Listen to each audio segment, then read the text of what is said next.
ਕੀ ਤੁਸੀਂ ਕਰਜ਼ੇ ਦੇ ਬੋਝ ਹੇਠ ਦੱਬੇ ਹੋ? ਸਮਝ ਨਹੀਂ ਆਉਂਦਾ ਕੀ ਕਰੋ? ਤਜਰਬੇਕਾਰ ਅਤੇ ਭਰੋਸੇਯੋਗ ਕ੍ਰੈਡਿਟ ਕਾਉਂਸਲਿੰਗ ਲਈ 1866-790-8984 ਬਿਜ਼ਨਸ ਸੋਲੂਸ਼ਨਜ਼ ਤੁਹਾਡੀ ਪਰੇਸ਼ਾਨੀ ਵਿੱਚ ਤੁਹਾਡਾ ਸਾਥੀ। ਸੋ ਬ੍ਰੇਕ ਤੋਂ ਪਹਿਲਾਂ ਅਸੀਂ ਦੇਖਿਆ ਕਿ ਕਿਵੇਂ ਕ੍ਰਿਸ਼ਨ ਜੀ ਜੋ ਹਨ ਉਹ ਅਰਜੁਨਾ ਦੇ ਵਿੱਚ ਇੱਕ ਮਨੋਬਲ ਉਸ ਨੂੰ ਚੁੱਕਣ ਵਾਸਤੇ ਅੱਗੇ ਉਹਨਾਂ ਨੂੰ ਕਹਿੰਦੇ ਨੇ ਕਿ ਹੁਣ ਤੁਸੀਂ ਜਾਗ ਜਾਓ। ਤੇ ਅਰਜੁਨਾ ਉਹ ਗੱਲ ਸੁਣ ਕੇ ਕਿ ਤੁਸੀਂ ਨਪੁੰਸਕ ਹੋ ਜਦੋਂ ਕਿਹਾ ਜਾਂਦਾ ਹੈ ਤਾਂ ਉਸ ਦੇ ਮਨ ਵਿੱਚ ਇਹ ਗੱਲ ਆਉਂਦੀ ਹੈ ਕਿ ਨਹੀਂ, ਮੈਂ ਤਾਂ ਯੋਧਾ ਹਾਂ, ਅਤੇ ਉਸ ਕਰਕੇ ਉਹ ਆਪਣੇ ਆਪ ਨੂੰ ਸਮਰਪਣ ਕਰ ਦਿੰਦੇ ਨੇ ਕ੍ਰਿਸ਼ਨ ਜੀ ਨੂੰ। ਜੋ ਅੱਗੇ ਗੱਲਬਾਤ ਹੁੰਦੀ ਹੈ ਤੇ ਆਮ ਤੌਰ 'ਤੇ ਜਿਹੜਾ ਅਸੀਂ ਆਪਣੇ ਜੀਵਨ ਵਿੱਚ ਵੀ ਦੇਖਦੇ ਹੈਗੇ ਹਾਂ ਕਿ ਜਦੋਂ ਸਾਡੇ ਕੋਲ ਕੋਈ ਐਡਵਾਈਸ ਲੈਣ ਲਈ ਕੋਈ ਆਉਂਦਾ ਹੈ ਤੇ ਆਪਣੇ ਆਪ ਨੂੰ ਸਮਰਪਣ ਕਰ ਦਿੰਦਾ ਹੈ ਤਾਂ ਆਪਣਾ ਇਨਸਾਨ ਇਹੀ ਸਮਝਦਾ ਹੈ ਕਿ ਅਸੀਂ ਬੈਸਟ ਐਡਵਾਈਸ ਜੋ ਹੈ ਉਸ ਨੂੰ ਦਈਏ। ਅੱਗੇ ਕੀ ਹੁੰਦਾ है आओ इस ਨਾਲ ਤੁਹਾਨੂੰ ਮੁੜ ਤੋਂ शामिल करते हैं जी। सो जैसे ब्रेक से पहले जो आपने ये बताया ग्राउंड वर्क हो गया है, उसके बाद कैसे अब जो है कृष्ण जी जो हैं वो अर्जुन को मुड़ तो जिसको कहते हैं कि दोबारा से उसको खड़ा करने के लिए आगे क्या कहते हैं? जी, तो जैसे मैंने आपको बताया कि पूरा समर्पण भी कर दिया और अपना डिसीजन भी बता दिया कि मुझे ऐसे नहीं लग रहा है तो मैं युद्ध नहीं करूंगा। दोबारा से उन्होंने एम्फसाइज किया तो भगवान हंस पड़े। तो उनके हंसने के दो कारण थे।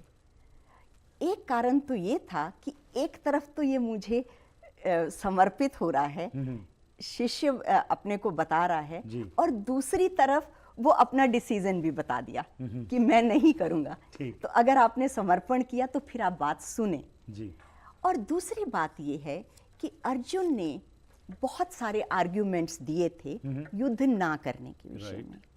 तो भगवान ने कहा कि ये तुम बात ऐसे कर रहे हो जैसे ज्ञानी लोग बात करते हैं।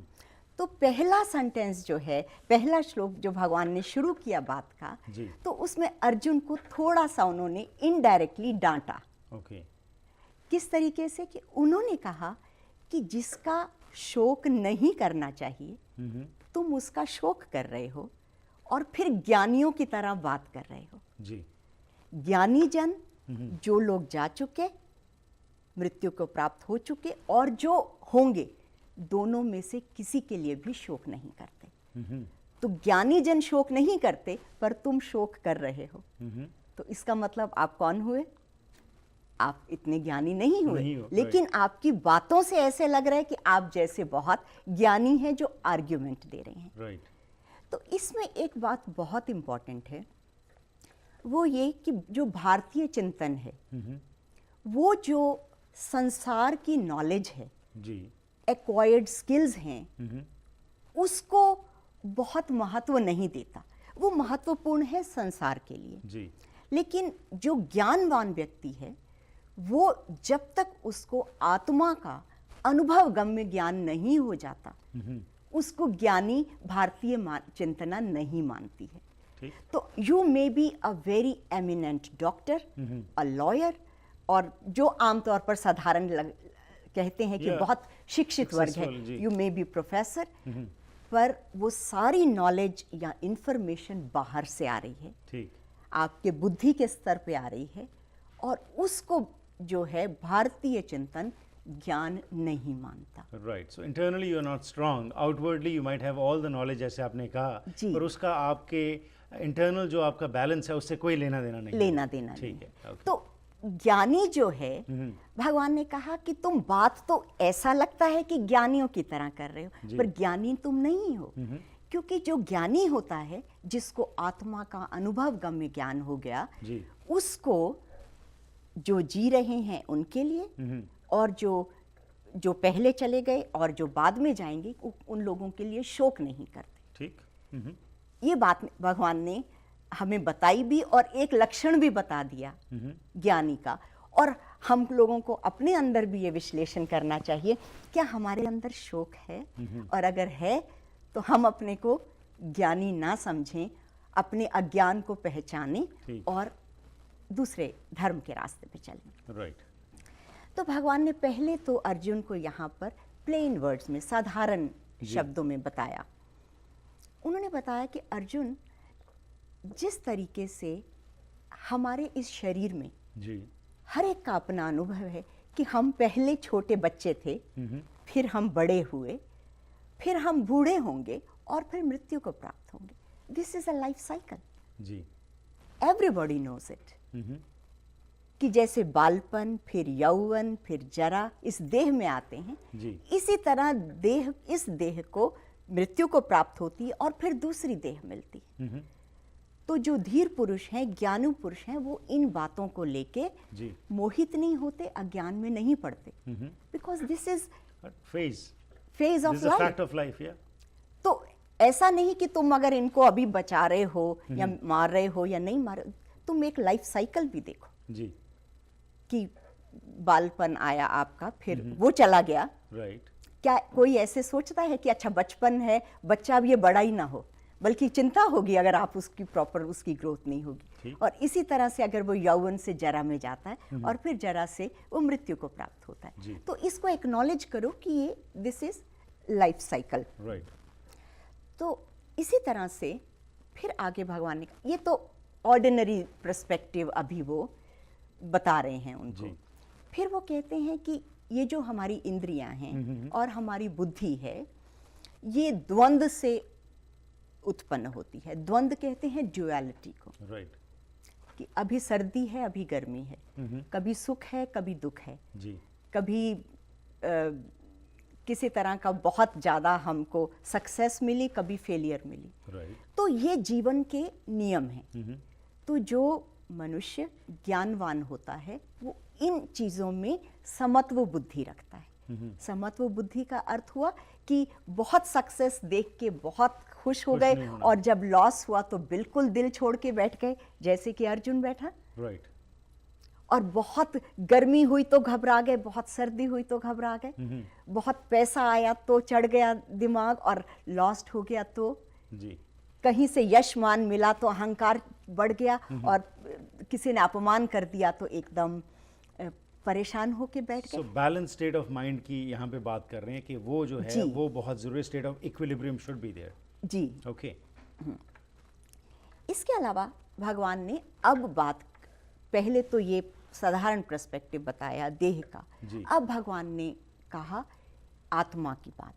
पहली बार भगवान ने आत्मा की बात शुरू की जी। और ये आत्मा की क्या बात शुरू करी कि हमारे शरीर के अंदर जो आत्मा है वो अजर है, अमर है, नश्वर नहीं है, अनादि है, अनंत है।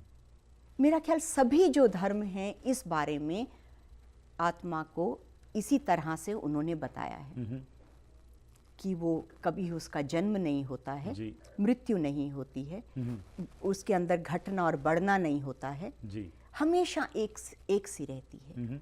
तो भगवान ने कहा कि ये जो शरीर है, शरीर में तो लड़कपन आ रहा है, जवानी आ रही है, बुढ़ापा आ रहा है, लेकिन आत्मा में यहाँ कोई प्रभाव नहीं है। तो शरीर नष्ट हो जाएगा लेकिन आत्मा नष्ट नहीं होती है। वो शरीर के अंदर ऐसे की ऐसे, जिस तरह से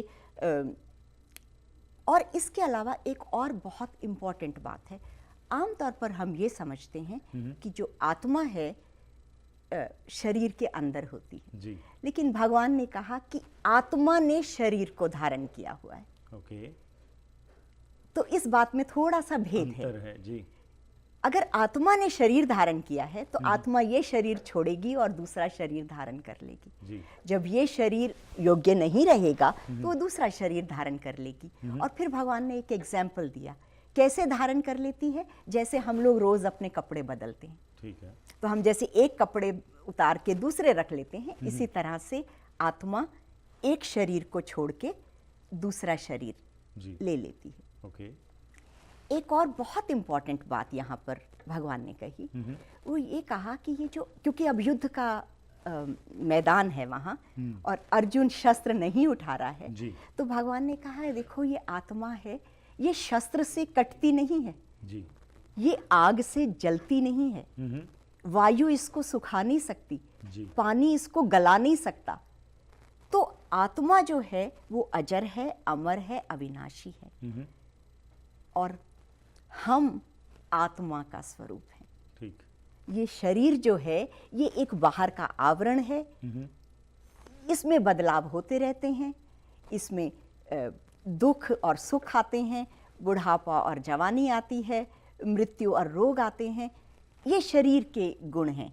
बदलने के, लेकिन आत्मा नहीं बदलती। तो इसलिए आत्मा को तो इस बात को पहचान कर युद्ध करने के लिए खड़े हो। सो प्रॉब्ली ये मकसद था ये सब आत्मा की बात करने का इस समय, क्योंकि जैसे वो कह रहे थे अर्जुन कि मैंने वार नहीं करना और मेरे अपने हैं वो मर जाएंगे, या हमारे कौरव और पांडव अपने ही भाई हैं, तो उनमें ये बात को आगे लाने के लिए कि ये तो आत्माएं हैं और ये ना मरती हैं ना, ये तो हमेशा ही अमर रहती हैं। तो ये कारण आप समझते हैं उस समय जो अर्जुन के साथ आत्मा की बात करने का था? जी, और इसके अलावा ये भी करने का था कि अगर तुम ये समझते हो कि तुम आत्मा को मारने वाले हो या तुम मरने वाले हो, जो भी ये सोचे कि आत्मा मर सकती है या मारी जा सकती है, वो दोनों ही ये बात नहीं जानते। Okay, right. तो इसलिए क्योंकि आत्मा अजर है, अमर है, और तुम्हारे पास इस वक्त कर्तव्य रूप में